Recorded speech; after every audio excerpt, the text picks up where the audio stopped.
Welcome to Early Adopter, the podcast where we help make AI your unfair advantage. I'm Jess, marketing exec by day, AI experimenter by day, night, and basically every other waking moment in between at this point. And I'm Kyle, your resident tech guru. I've spent the last decade building data systems, products, and AI tools that solve real-world problems. Each week, we'll break down AI concepts, tools, or trends that actually matter for your business. So whether you're a small business owner, an entrepreneur, or you're just tech curious, let's dive in.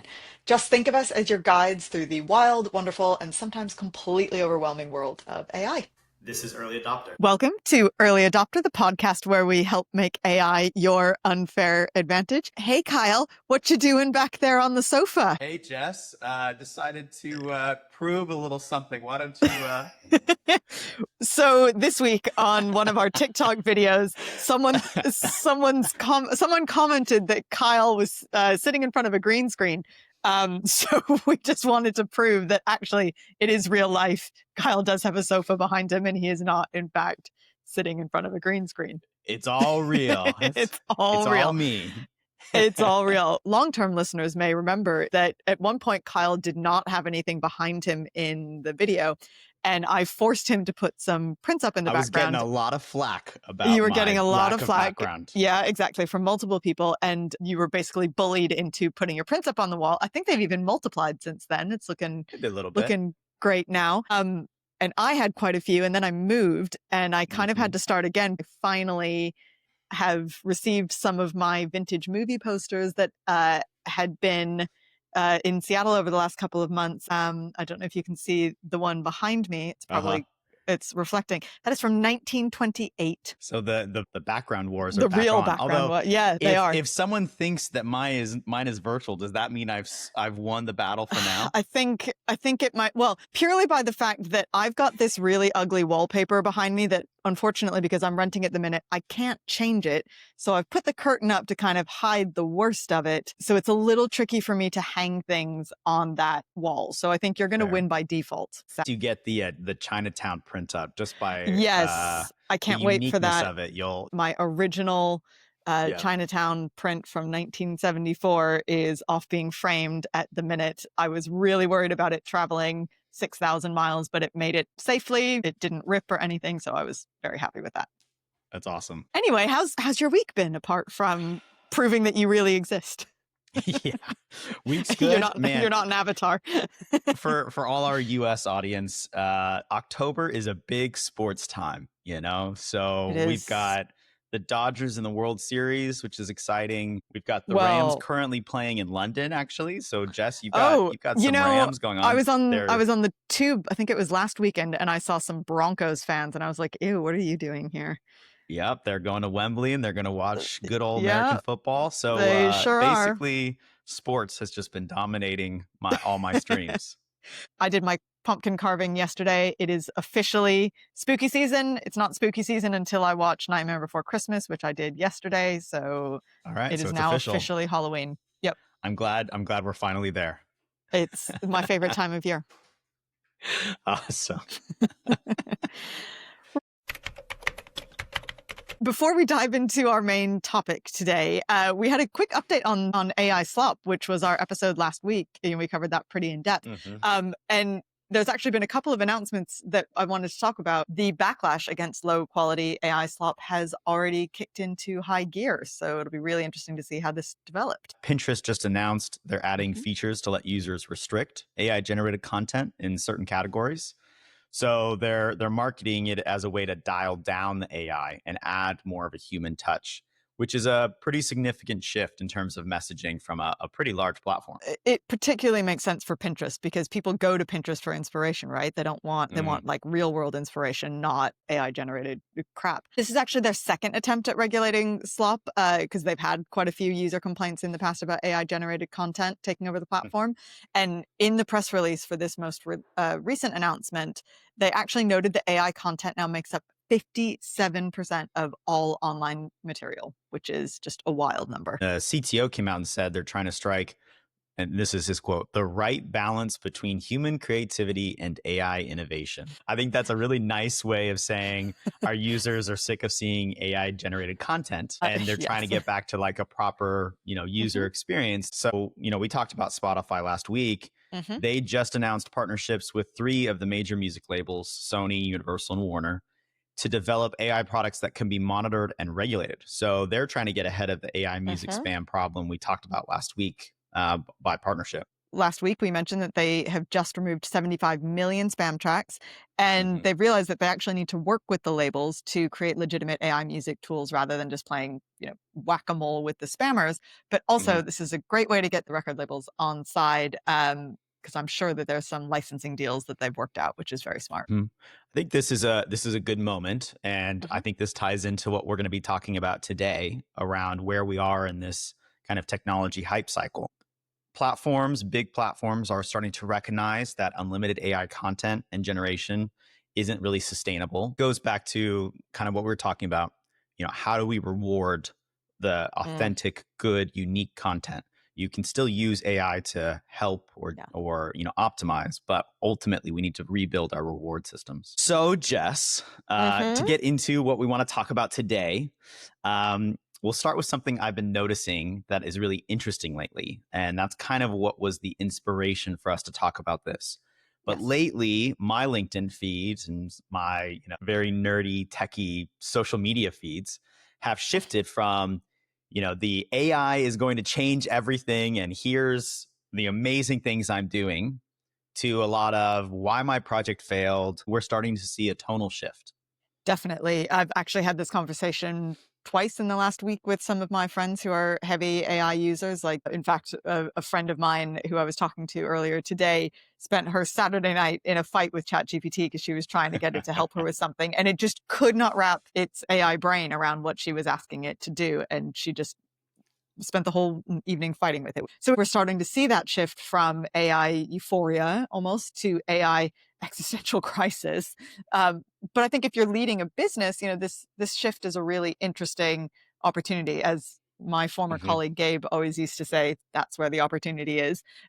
It's a chance to build with a clear head, and then that will give you a competitive advantage going forward. Yeah, and if you remember 6 months ago when we started, everything was, I'm an AI evangelist. Here's my tips and tricks and tools and blah, blah, blah. A lot of the posts now are, I'm seeing some really interesting case studies, which are, we spent $50K on AI tools and here's what we got from it. And there's lessons in there, but ultimately you're not getting a lot of like production worthy stuff, or just generally you see a lot of, AI content being written and it's really easy to say, oh, that's AI. That's not very good.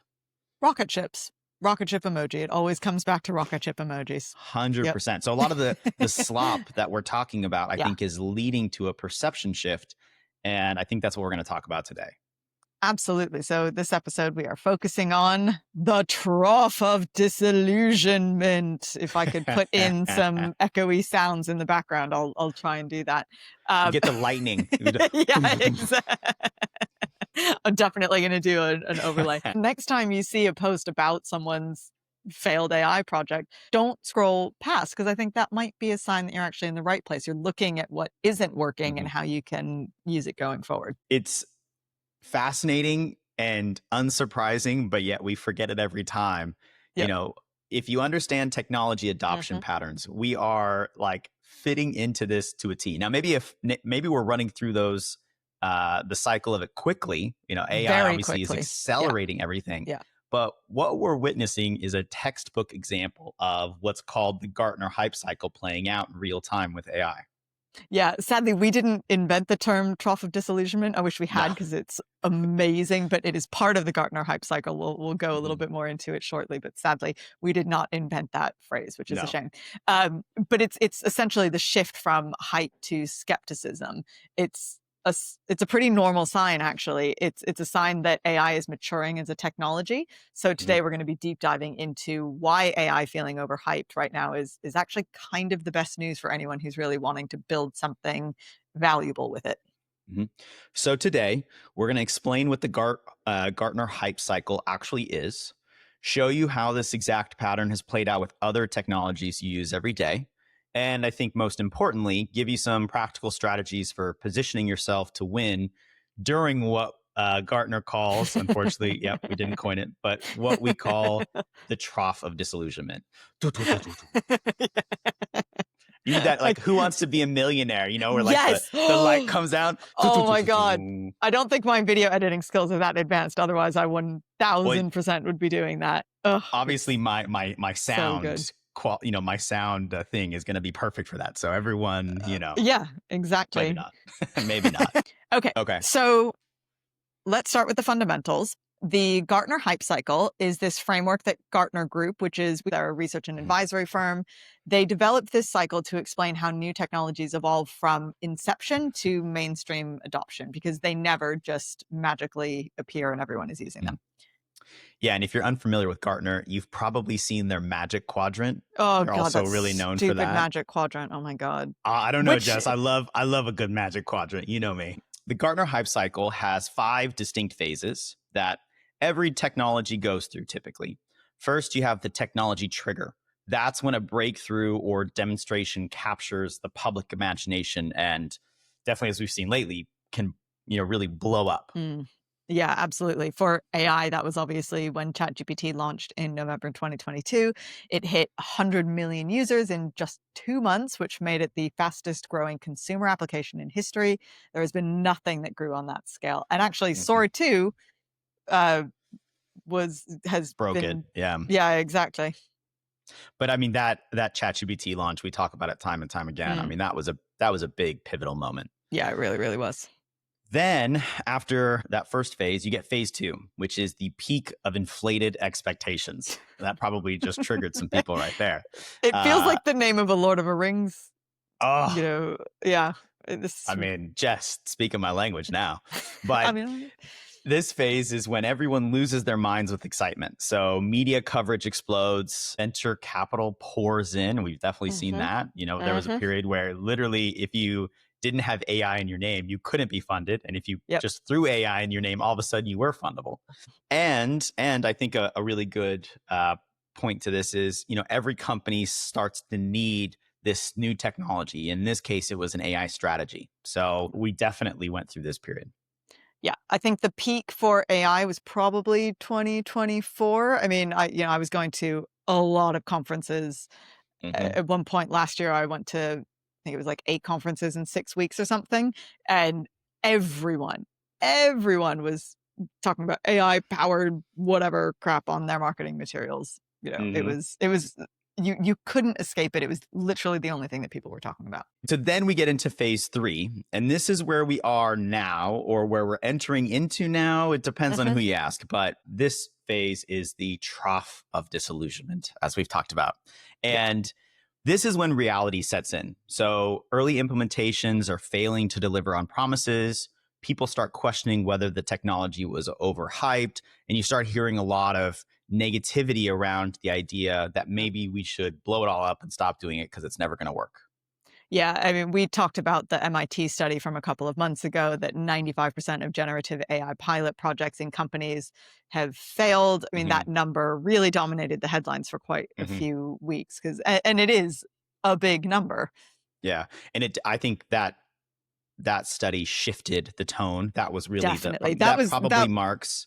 Yeah, I would agree with that. That was, I don't know, maybe middle of the summer. So like July, I think, is when that study came out.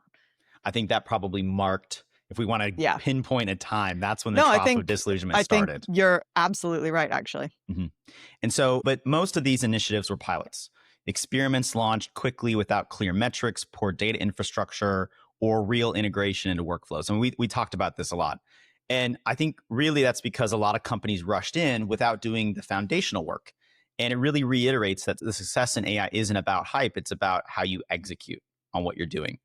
And what's really important to understand is the trough isn't the end. This is 3 of 5 steps. Yeah. Where we start to go now is where it's going to start to get interesting after we go through this natural phase. So phase 4 is the slope of enlightenment, where second generation products emerge, best practices develop, and the technology starts to deliver value.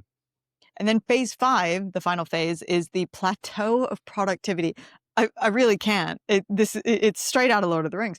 But this is where the technology becomes mainstream and becomes boring in the best possible way. It just becomes a part of your everyday life, and it's just not something that you think about in a hypey way. It just works and everyone uses it.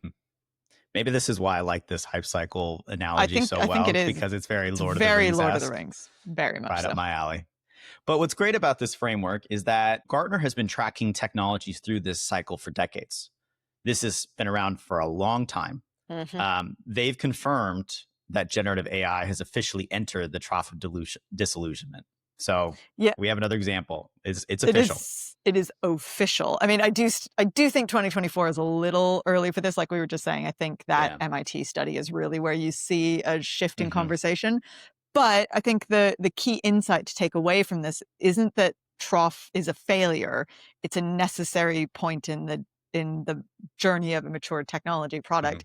Every technology that is now essential to our lives went through this exact same journey. This is not new. And there's some great examples of this. There's definitely some very recent ones which are still kind of going through their own cycle, haven't completely played out. So I think the best example of this, where we've seen it, completely play out, is the .com era. Yep. I mean, in 1999, if your company ended in .com, like VCs would literally throw money at you. It was impossible to escape. Yeah, that hype was pretty insane. It amazes me now thinking back how many companies actually had .com in their name. It's such a weird thing, but there's a whole industry in buying those domains. There was a very interesting podcast about that. What's interesting about that is now how common or ubiquitous is it to have AI in your name, which is very similar to .com, right? Yep. See, this interesting parallel. This is it. Yep. But at the time, everyone believed the internet would completely replace physical retail. Within 2 years, all brick and mortar is gone. And stock exchanges like the NASDAQ really went crazy in response to that. And then came the crash, because there's almost always a crash. What goes up must come down. By October 2002, the NASDAQ had lost 78% of its value. Hundreds of internet companies went bankrupt. People were writing articles about how the internet was just a fad. They compared them to CB. Everyone was declaring the internet dead during that trough. A little known company, maybe you've heard of it, Jess, called Amazon. I don't know. Yeah, I know. I will apologize to the world as a Seattleite. We don't claim them. Fair enough. But they used that downturn to hire some really great talent cheaply and build a lot of the infrastructure, and a lot of what we think of as Amazon today was built during that period. I mean, there's a reason why their headquarters is in Seattle. There was a lot of out of work talent in the area at that point in time. So, just saying. But there's many things as you can say about Amazon across the board. AWS, Amazon Web Services, is really what the entire internet is built on now. And initially people dismissed that as a money-losing experiment, but the internet wouldn't function without AWS. Yeah, I think the .com boom and bust is the most obvious example of this hype cycle play out. But there are other hype cycles playing out. Cloud infrastructure was a great example. So like you mentioned with AWS, now you have GCP. I mean, they really run the world. What's GCP? Jargon buzzer. Sorry, Google Cloud. It's just another cloud. I know. Just making you clarify. I know. I appreciate it. Blockchain was going to revolutionize everything. Oh my goodness, right? And blockchain, not necessarily crypto, but one and the same. Yeah. That was what a hype cycle that was. Sure was. Self-driving cars were supposed to be mainstream by 2020, and then 2018 really hit like a deep trough and had a lot of trust issues. VR and the metaverse were pitched as like the future of work and life. We were all of a sudden we were gonna full on Ready Player One, just dive into. There's a reason why the metaverse. Facebook became Meta, right? That's what they were going for. It was all about that, right? So it was all about that, yeah. And those headlines have faded. But behind the scenes, a lot of these are maturing into useful, targeted applications that are going to really impact our lives and will work. But it takes time. I mean, I'd say some of them are maturing into useful applications, but I think it really depends on the use case. Because with something like VR, there are some really interesting things that people are doing with it around manufacturing and whatever. But maybe it's not taken off in gaming in the way that they thought it was going to. So I think the pattern is pretty much always the same, that you get this massive hype, pretty crushing disappointment, and then behind the scenes, people who get it are just building in the background, and then suddenly it's everywhere, and you just can't imagine life without it. But that didn't happen overnight. So now let's talk about where AI actually is and what the data says, because the evidence that we're in the trough is pretty ubiquitous. Mm-hmm. So the MIT study we mentioned earlier is a great example. 95% of generative AI pilots producing zero ROI.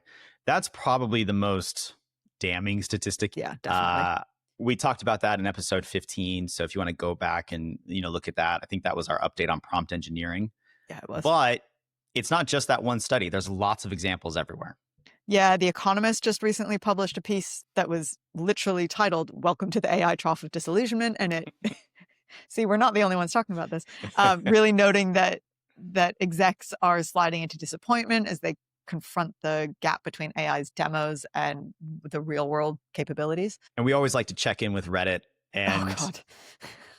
And really, Reddit's pretty brutal right now. So if you go to some of the more techie Reddit subreddits, you'll see some pretty crazy posts like 6 months into our AI transformation and we've accomplished nothing. I love reading those. There's great lessons and case studies in that. Sometimes you'll see stuff, we spent X amount on AI consultants and all we got was a chatbot that didn't work. I know, Jess, you and I are working on projects right now where we're trying to figure out, okay, how do I build an AI assistant for X, Y, and Z use case? And sometimes a lot of money has been spent on like just a really expensive chatbot. And it's trying to figure out, okay, how does this actually work? What are the steps that we build? How do we blend AI, machine learning, and some of the workflows and tools we've done in the past to actually make something that feels like what, has been promised? I mean, not that I would ever voluntarily recommend going over to Twitter, but it's pretty bad over there as well. There's a whole genre of tweets that is now just people dunking on AI failures. And I mean, honestly, this is what we do every week with AI gone wrong, but it's not just us. It's true. Sometimes I feel like we're being super negative, and obviously the AI gone wrong segments perform really well on social. Yeah, they do. We do people love that, but we do. Yeah. Hacker News, which is usually pretty pro technology, has become incredibly skeptical as well. Every AI announcement gets picked apart. I think the top comment on most AI posts is something like, this is just an if-then statement, or we've been doing this for 10, 15 years. This isn't new, right? This isn't AI.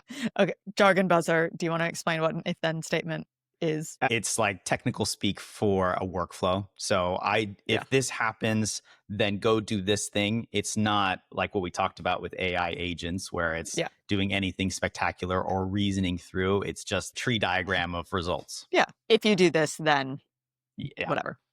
It's been around for a really long time. Let's just put it that way. Yeah. And it works great, right? Like there's great use cases. If it ain't broke, don't fix it. But I think even major AI product launches are getting lukewarm responses. I mean, we saw this with OpenAI's ChatGPT 5 announcement a couple of weeks ago.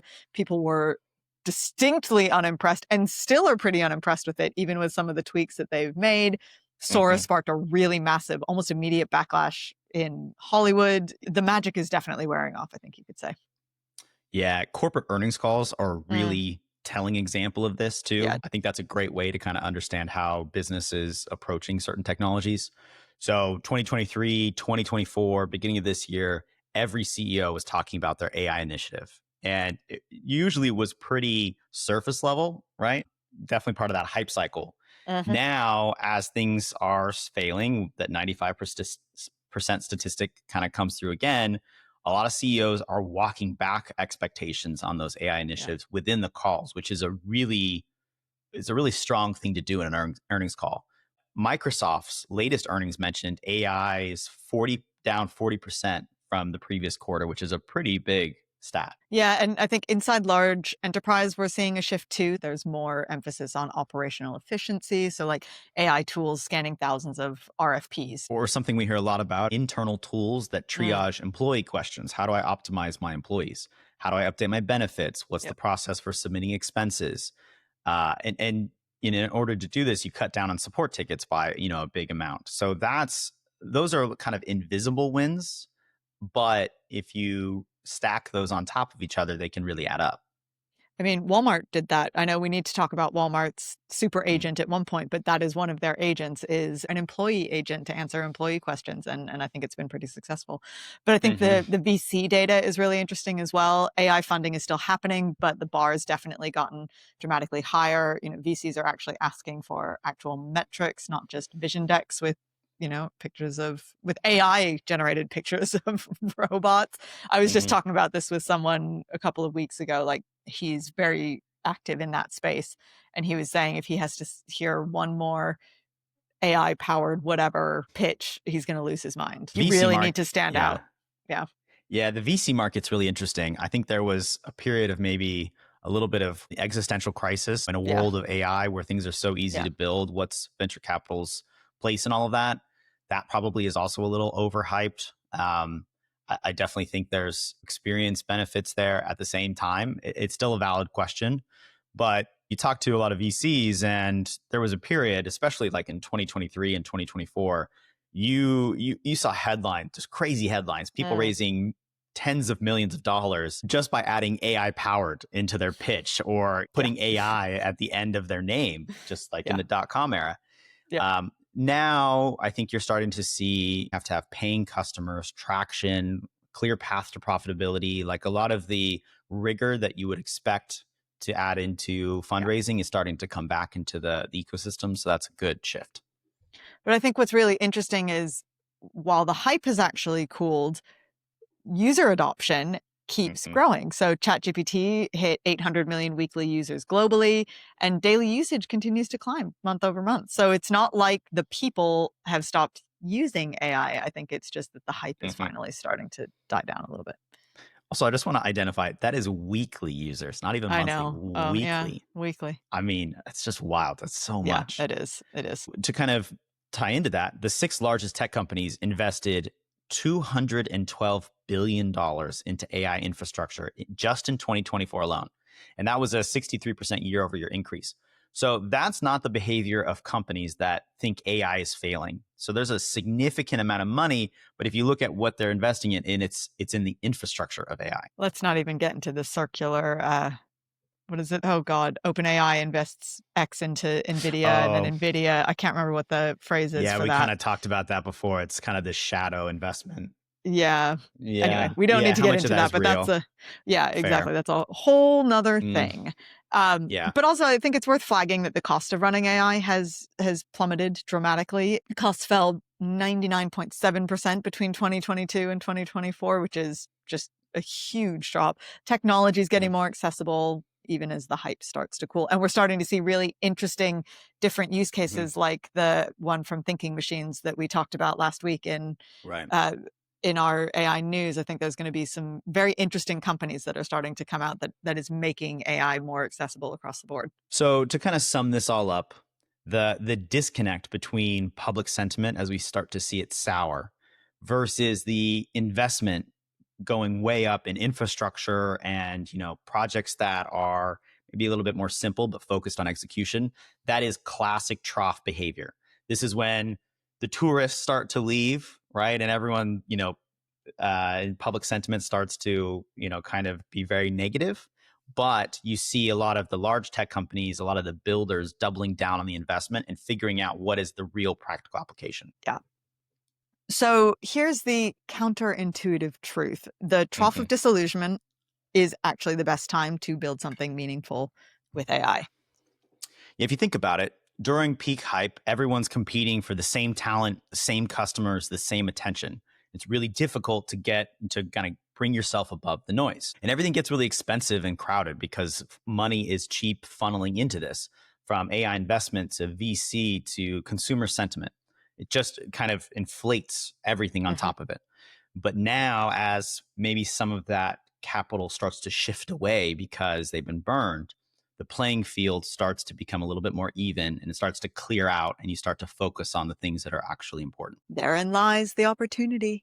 But this is really, the methodology behind that 95% failure rate that MIT came out with has actually been criticized by experts who say that it overstates the negatives and actually ignores the incremental wins, which is kind of what we were saying earlier about little wins and how those can add up over time. Just because a pilot didn't transform an entire company overnight doesn't mean that it doesn't provide value. You're never going to see a pilot transform an entire company overnight. That's just not, it's a pilot program for a reason. Yeah, and I want to be careful when I say this because to a certain extent, we have started an AI podcast and I don't want to be all preachy or whatnot.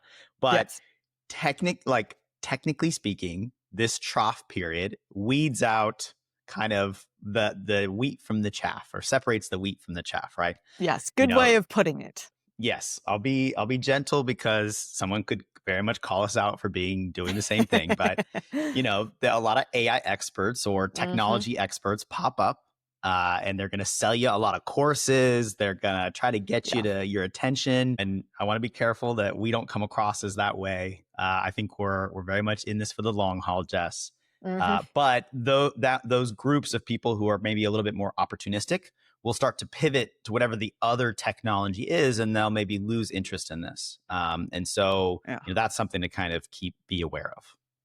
I think we're also really realistic about AI. We often talk about, but we often talk about the failures. There's a reason why we talk about AI gone wrong. Obviously it's funny, and there's always, there's often a funny story behind it, and we like to share those, but we know that it's got pros and quite a lot of cons. And, we did an entire episode on the ethics, which we probably need to update at this point, but there's, it's definitely not perfect. And I think at least we try to be very realistic about all of that. But I think what it really boils down to is, in this trough period, what is left are the people who actually understand the technology's real capabilities and limitations. And I think the conversation then shifts from AI will solve everything to here's specifically what AI is good at. Here's what you can use it for that is actually helpful, rather than these kind of overblown promises that don't actually deliver. Yeah, and that includes, I think, for this group, for our business owners, entrepreneurs, everyone here who's kind of coming to try to figure out what are the tactical strategies. We've talked to people who are using AI in super practical ways, not trying to boil the ocean. And that's, I think, going to be, that's really important to keep kind of focus on those use cases. Yeah, it's those little wins, right? You don't always need something that's going to transform things overnight. Sometimes you just need something that's going to save you that, hour from, I always go back to this example, but with my newsletter, the ability to automate and use an agent to save my 30 links a week from Slack to Airtable, that genuinely saved me so much time. I can't even begin to tell you what a godsend that was. And in the grand scheme of things, it's not big or complicated, but God, it makes my life easier. What I like about that is what you're talking about. They're not moonshots. They're little, but they are really important operational wins. Save 30 minutes here. Those small operational wins compound over time. And I think that's what building within the trough of disillusionment looks like. Yeah. The trough is when really crucial technological improvements happen. Researchers are actively developing AI systems with you're going to buzz me on this one, but persistent memory. But that's when you start to, instead of just have access to the context window within your chat, you actually start to have context across your different chats, or it starts to pull in from knowledge bases. That persistent memory is really helpful to getting AI to sound more like you. And that's one of probably the biggest current limitations, where people start to feel like AI is falling down because it doesn't really know or have enough context. So researchers are doing a lot around that right now. And I think that's going to lead to some really big technological improvements. Yeah, the rise of RAG, which we talk a lot about, which is retrieval augmented generation, is definitely making AI outputs more accurate by grounding them in real data. Because remember, RAG is essentially a little knowledge base. And so it can go in and grab the actual data rather than just the pattern matching that you get with the big LLMs like ChatGPT. It's not, a sexy consumer feature that's going to, generate a video of God knows what. but it's infrastructure that will actually make AI really useful. That's where you're going to see that's where you're going to see the changes. Yeah, and I feel like I'm always talking about like the unsexy stuff around data But and how you hey, retrieve, but it's the most important, right? Mhm.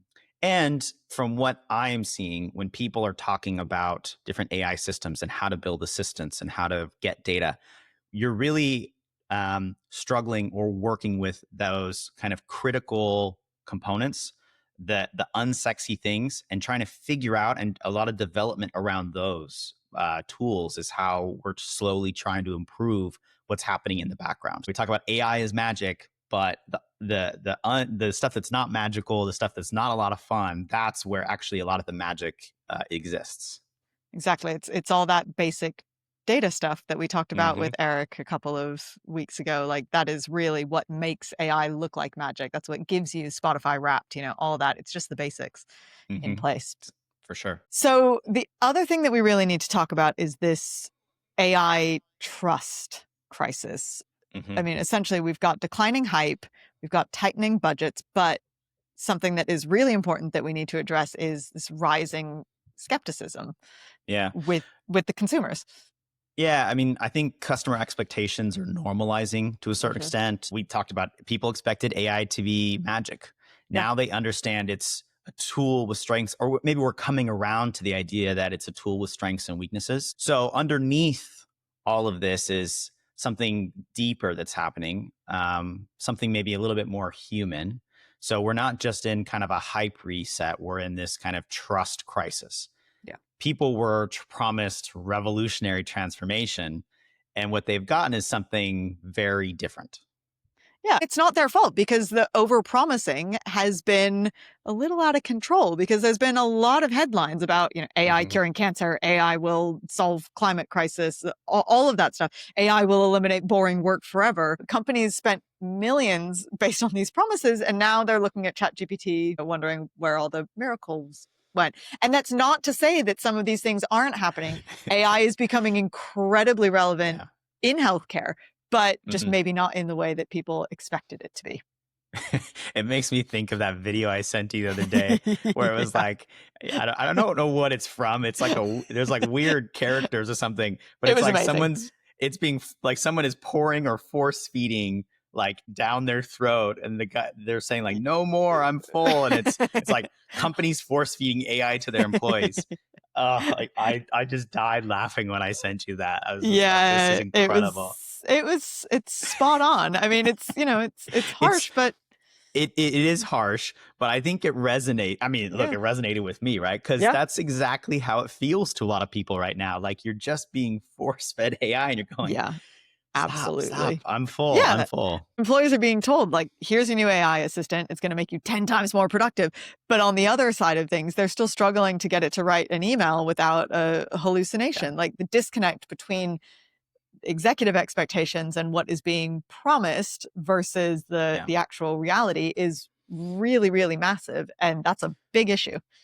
Yeah, and going back to the headlines, you do hear about this great technological breakthrough that allowed them to cure this one thing about cancer.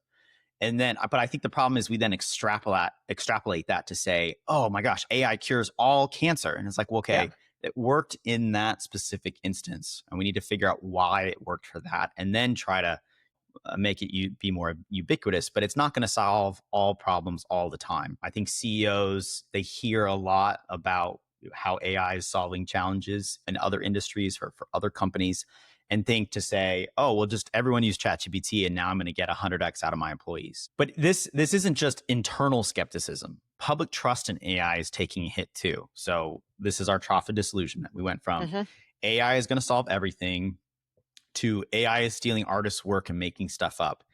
The narrative shifted hard recently. And I think companies aren't helping by continuing to overhype. But this is where the issues really lie, because you lose that consumer trust. It's quite difficult to get it back. But I think there's a couple of reasons for it as well. There's competence trust, which is, can AI actually do what it claims? We saw it great example from AI gone wrong was the Taco Bell chatbot. Like it just couldn't, it just couldn't get things right. And it actually, like, yeah, it was a great funny meme on TikTok, but it's super annoying when, you know, you have your late night Taco Bell craving and you're just trying to order your Taco Bell and it gives you 10,000 waters. You know, it's a really easy way for people to erode the public's trust when that's their first experience with a chatbot. Or when it makes up complete, legal briefs that too. That's a much bigger issue, shall we say. Yeah, but then it also leads to intention trust. So what are companies really trying to do with AI? When every layoff announcement comes with we're investing in AI instead, people are going to start to see AI as a threat rather than a tool. The messaging around that has been absolutely. Yeah, that's a comms crisis in itself. But actually, Microsoft's Copilot is a perfect example for this. They promised it would revolutionize office work, and Microsoft Office or Teams, which everyone knows is truly the worst of all of these platforms. Companies paid insane amounts of money for it. They rolled it out and then just nothing. Like employees don't use it. Adoption rates are way below expectations because it's just not delivering the promised value. In fact, it's probably causing more issues for companies than it's actually helping them. And Goldman Sachs, which is a prominent, investment bank, just put out a report questioning whether AI can deliver on its promises given the massive infrastructure costs, which that's a pretty big statement from a very reputable bank showing the public's skepticism around, a technology's ROI. That highlights or indicates a big trust issue. And you know what? The vendors are not helping at all. They're definitely still in full sales mode, which means that they are promising the moon while their the existing customers are basically struggling to get basic functionality working. Like that's what sales teams are meant to do, but it is not helping things either because they're getting the execs on board, but then not actually getting the end users excited, or it's not working for the end users. And it really damages credibility. Absolutely. I think employees are getting frustrated around that narrative. So you start to see a lot of passive resistance in organizations. People pretending to use AI tools to satisfy management while actually doing work the old way because it's more reliable. That's a pretty big red flag for the industry. I mean, I've got lots of thoughts on that because this is something that I deal with all the time. That's often an implementation problem. So the trust repair is going to take time. Companies need to stop overpromising and start delivering really specific, measurable value, or shift their perception about what AI is good at accomplishing. So less transform your entire business, replace your entire staff, and more, how do we save 30 minutes on this specific task? How do we optimize our productivity? How do we help the people to be more successful? Yeah, transparency is crucial with this. You have to admit the limitations and, saying that this works well for X but struggles with Y instead of pretending that it's perfect, because no tool is perfect. I guarantee you not everyone is going to like every tool. Users appreciate the honesty, especially after kind of being oversold. We also need better success metrics. So stop measuring adoption rates and start measuring productivity gains. The MIT study, I think, was good to kind of shift that narrative a little bit. Definitely. If you can't show real improvement, you need to question your usage of that tool. The irony is actually that AI is incredibly powerful and useful, but the overhyping has made people so skeptical that they can't see the real value through all the BS. We've kind of poisoned the well with unrealistic expectations. Okay, so let's get tactical. How do you actually position yourself to benefit from this trough period? We've got a couple of strategies that any business can implement. And I don't think we're saying anything completely new or revolutionary, especially with this first one. But strategy one, focus on the boring, unsexy, specific use cases that actually work. So forget the moonshots, forget the transform your entire business projects. Pick your repetitive tasks that take 30 minutes a day and automate that really well. And look into how you can take it, maybe transform from just an if this, then that, like we talked about, into something with a little bit of a reasoning. That's a great AI win. Let's use my my newsletter link saving tool as an example, right? It genuinely saves me at least 2 or 3 hours a week, and it's not fancy. It uses an agent, but it's not a big, complicated thing. So, just something like that where a pain point that drives you crazy. Yeah. Strategy two, invest in the infrastructure for AI's next wave, particularly around memory, persistence, maybe RAG, something around that. So, you can set up infrastructure and databases and tools to help you implement proper data pipelines. That's going to help you get your knowledge management systems in order. That's going to help improve productivity for your employees because they have access to a lot more information at their fingertips. Those are infrastructure projects that, again, aren't super sexy, don't hit the headlines, but can really start to play out in terms of like big wins over time. That sort of pivot from like the really kind of shiny front end stuff to the more kind of durable back end behind the scenes infrastructure is a really classic trough play. It's kind of a little bit what Amazon did. And, you can stop chasing what's hot and cool and start building what's actually needed to get you to the hot, cool stuff. Mm-hmm. This is kind of like buying real estate during a recession. If you're building AI systems today, you're kind of investing when maybe the market is low. And so you might be able to benefit from some of that cooling expectations. So strategy 3, build internal expertise instead of relying on consultants. Use this period when the hype cycle isn't as insane to actually train your team. Have them take courses, run small experiments, learn what works and what doesn't. This is going to be so invaluable because not only are you building their skills, you're giving them confidence that they know how to use the tools when you actually have them implemented. So this is a really big one. And actually, the thing that I'm seeing more than anything is people do not have the time to learn how to use this stuff properly. So make sure that they have that time. Mm-hmm. Strategy 4, establish governance before you need it. Start to put in place guidelines for AI use, how you're handling data and how that's, being sent to AI. And again, also how you use AI for decision-making processes, in particular, how you kind of, sanity check a lot of what's AI is giving you in terms of output. This is super important at the minute because regulators are starting to pay much closer attention to AI missteps now. So, in fact, I think we're going to talk about one of those in AI Gone Wrong shortly. Having that strong governance really builds trust that will pay off when things start to pick up again. Yeah, and the last strategy here, this is maybe my own bias here, but start collecting and cleaning your data now. We talked about it with Eric a lot. I think it's very relevant during this period of the trough. The next generation of AI tools will be much more powerful, but again, classic adage, good data in, good data out. They're going to need good data to work with. So if you start working on some of those unsexy data projects now, and you get to a future of clean, well-organized data, you're going to have a massive advantage when those, third, fourth, fifth generation AI tools are releasing. This is also the perfect time to run post-mortems on failed AI projects. So what went wrong? What was the technology? Or was it the technology, the implementation, or the expectations? In fact, you can even go on to Reddit yourself and have a look at what is working and what isn't. That's a gold mine for that sort of thing. I think most importantly, adopt what researchers call a long-term mindset. So view AI initiatives as strategic bets. They're going to take multiple years to play out and fully mature, rather than something that's going to take 2 to 3 weeks and all of a sudden be your magic silver bullet.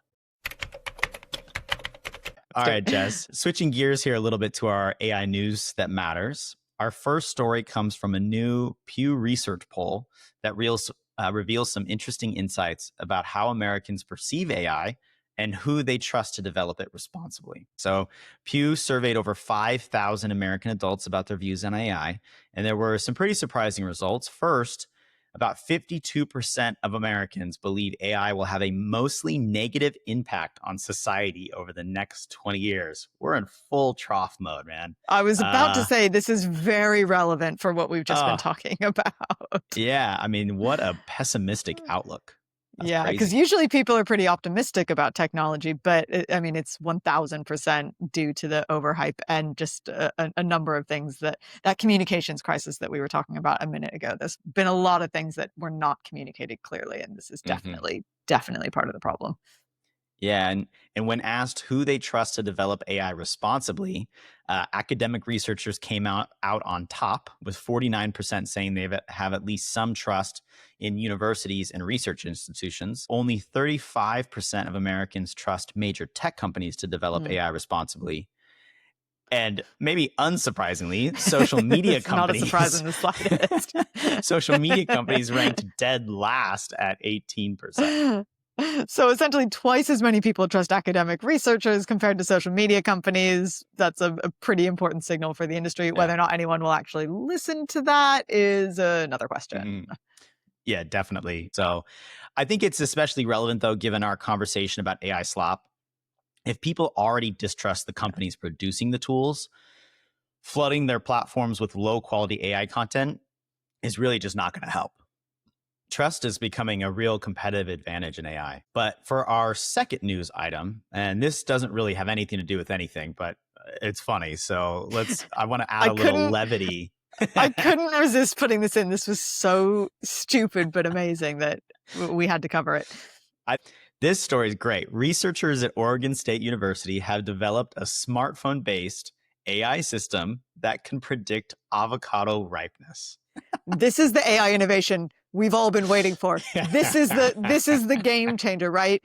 No more squeezing 15 avocados at the grocery store hoping to find the perfect one, or worse, having it go bad at like 5 minutes after you bought it. I know. I am that person that is touching every avocado. But this is a pretty clever application. I really like this one. So they trained a machine learning model on smartphone images of avocados at different stages of ripeness.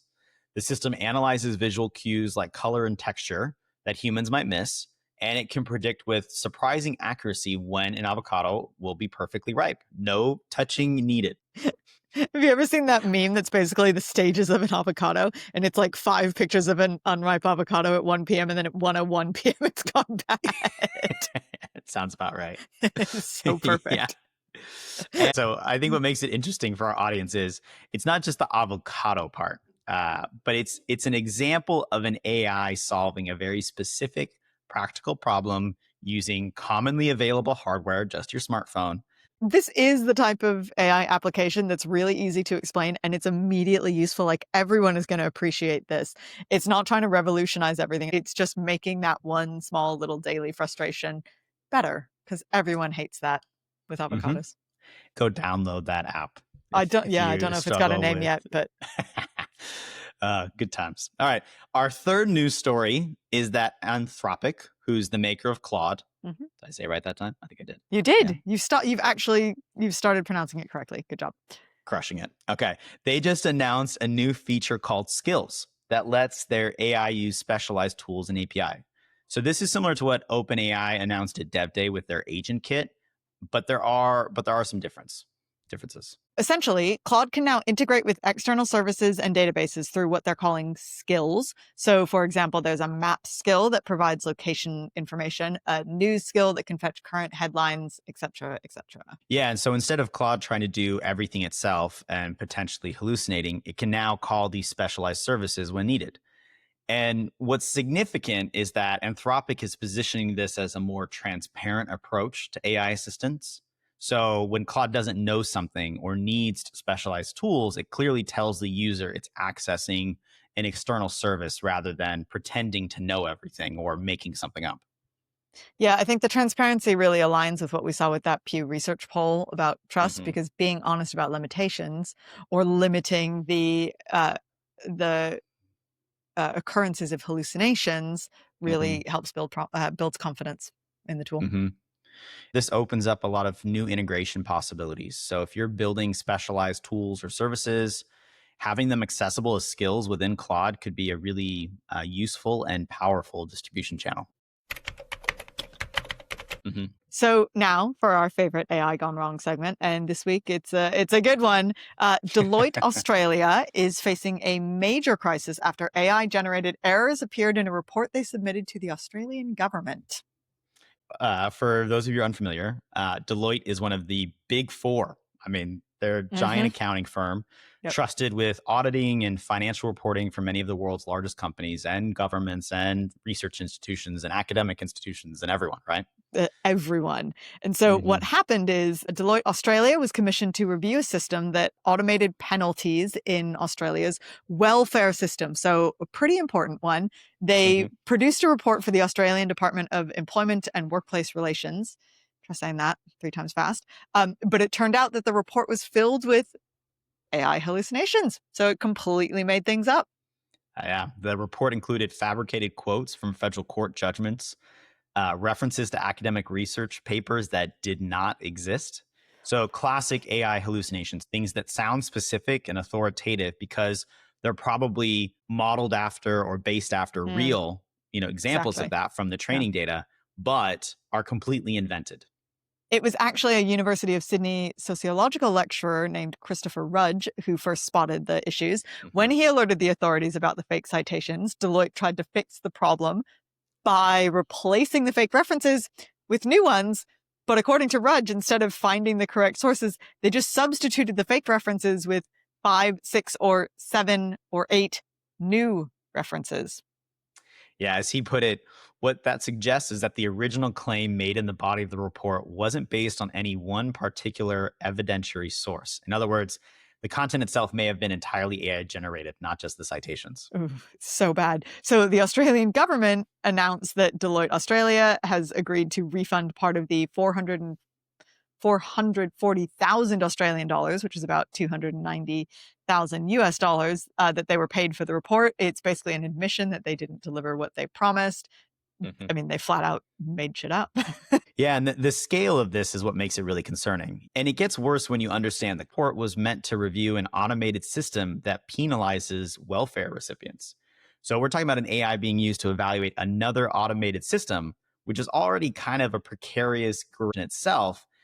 And then on top of that, you have the really negative headline where AI starts making things up. What's really troubling about this whole thing is that even though they were caught red-handed, Deloitte tried to downplay the significance. And in their revised report, they included a footnote mentioning that they had used ChatGPT-4 and claimed that the substance of the independent review is retained and there are no changes to the recommendations. So basically, they're saying, yes, our evidence was completely made up, but our conclusions are still valid. Yeah, and Australian lawmakers are rightfully outraged. One of the senators suggested the government would be better off just buying a ChatGPT subscription rather than paying consulting firms. So I think the key thing to take away from all of this that we always talk about is always make sure that there is human oversight over everything. This is such an easy one. Those citations, just make sure that they're real. It's not that hard. It's just laziness. Yeah. It's a perfect example of what we talked about in our Slop episode. Yeah. The risks of using AI without that critical human judgment layer can be really high. Well, that is us for the week. Thank you for listening to Early Adopter. Don't forget to head over to our socials and you can follow us there, where you can see fascinating comments like Kyle is sitting in front of a green screen.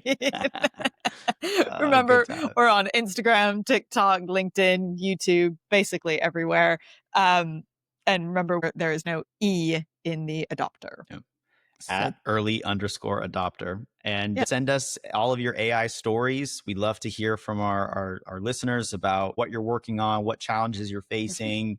The Trough of Disillusionment particularly resonated with you because you're encountering a lot of that yourself, or you're struggling, like some of our friends are, with finding real use cases. Would love to kind of understand that better. Happy to talk about it and kind of work through it in a practical way. So please share everything with us. So thank you for listening, and we will see you next week. Bye, Kyle.